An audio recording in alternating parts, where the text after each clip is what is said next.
English को कैसे भेदेंगे, English में कैसे 50 में 50 लेकर आएंगे। बहुत बच्चों का क्या होता है कि इंग्लिश कमज़ोर होता है, हिंदी मीडियम से पढ़े होते हैं लेकिन समझ में नहीं आता कि इंग्लिश में कैसे स्कोर करें। तो 3 स्टेप में मैं आपको बताऊंगा कि 3 स्टेप में आप इंग्लिश को ख़त्म कर सकते हैं। ये 3 स्टेप अगर आप मान लेते हैं तो इंग्लिश की समस्या का समाधान है, ठीक है। इनको अवॉइड मत करना। पहला स्टेप हो गया आपको कि सिलेबस को कंप्लीट करना है। कहाँ से करोगे, तो each and every page of Plinth to Paramount, ये किताब ऐसी बनी है ना कि ये ब्रह्मास्त्र है इंग्लिश के लिए, ठीक है। इस किताब को पढ़ लिया तो इंग्लिश का पूरा सारा रोग खत्म, सारी किताबें खत्म। यहां पर इंग्लिश में इन्होंने ग्रामर में इतने अच्छे से एक एक बात बता रखी है, हिंदी में भी इंग्लिश में भी, कि आपको कोई समस्या नहीं आएगी। तो इंग्लिश में पहला स्टेप जो है प्लिंथ टू पैरामाउंट खत्म करना है। कैसे, उसके साथ सेकंड स्टेप को मर्ज करेंगे वो देखो। जैसे आपने यहां पर नाउन पढ़ा, नाउन आपने खुद से पढ़ा, अब नाउन पढ़ने के बाद उसके क्वेश्चन लगाओ उस किताब से, और दूसरा मिरर ऑफ कॉमन एरर की किताब से। मिरर ऑफ कॉमन एरर एक किताब आती है जहां पर आपको चैप्टर वाइज दे रखा है कि नाउन के 50 सवाल, प्रोनाउन के 50 सवाल, एडजेक्टिव के 50 सवाल, एडवर्ब के। तो मैंने जो पढ़ाई किया था वो मैंने ऐसे ही किया था कि पहले मैं इनकी किताब पढ़ता था, ग्रामर के सारे पॉइंट्स लिखता था कॉपी में, और उसके बाद जो है मैंने यहां पर मिरर ऑफ कॉमन एरर से क्वेश्चन लगाए। 2 स्टेप में होगा क्या कि एक टाइम पर आपका इस किताब के थ्रू पूरा का पूरा कवर हो जाएगा ग्रामर, ठीक है। और इस किताब में आपको क्लोजेस्ट भी दे रखा है, पीक्यूआरएस भी दे रखा है, ईडियम्स भी दे रखे हैं, वोकैबुलरी कंप्लीट दे रखा है।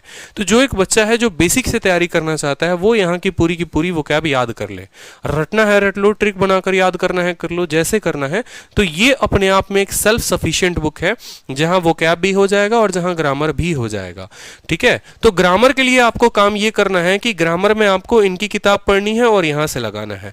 वोकैब में आपको काम ये करना है कि इनकी किताब से डेली एक पन्ना उठाना है और उस पन्ने को खत्म करना है, ठीक है। और तीसरा स्टेप आता है आपका प्रैक्टिस का, कि प्रैक्टिस कैसे करोगे। तो देखो, प्रैक्टिस के लिए 2 चीजें इंपॉर्टेंट है। जब आपका ये सिलेबस खत्म हो जाएगा ना, तो मैंने एक वीडियो बनाई थी और आप जाकर मेरी प्लेलिस्ट में देखोगे कि ये 4 एप्लीकेशन जिससे मेरे काफी मार्क्स बढ़े, या ये एप्लीकेशन जिससे मेरे मार्क्स बढ़े, उसमें मैंने इंग्लिश का एक बहुत ही बेहतरीन ऐप बताया है।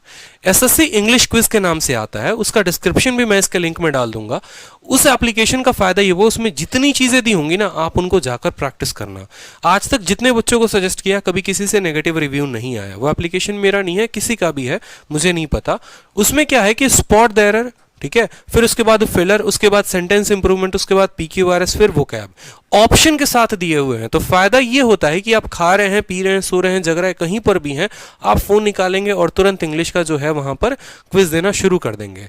तो आपको 4 ऑप्शंस के साथ मिलेंगे। तो एग्जाम में जो फियर होता है, यहां पर वोकैब याद करते हो, वहां जाते हो 4 ऑप्शन के साथ मिल जाता है, वहां कंफ्यूजन पड़ जाता है कि कौन सा सही है कौन सा गलत है।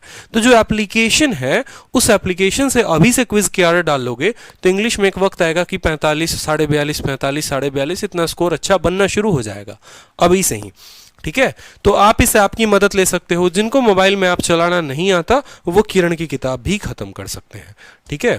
ठीक है, खुश रहिए, मस्त रहिए, ध्यान रखिए, कमेंट में अपना प्यार जरूर व्यक्त करिए और वीडियो को लाइक करिए। धन्यवाद।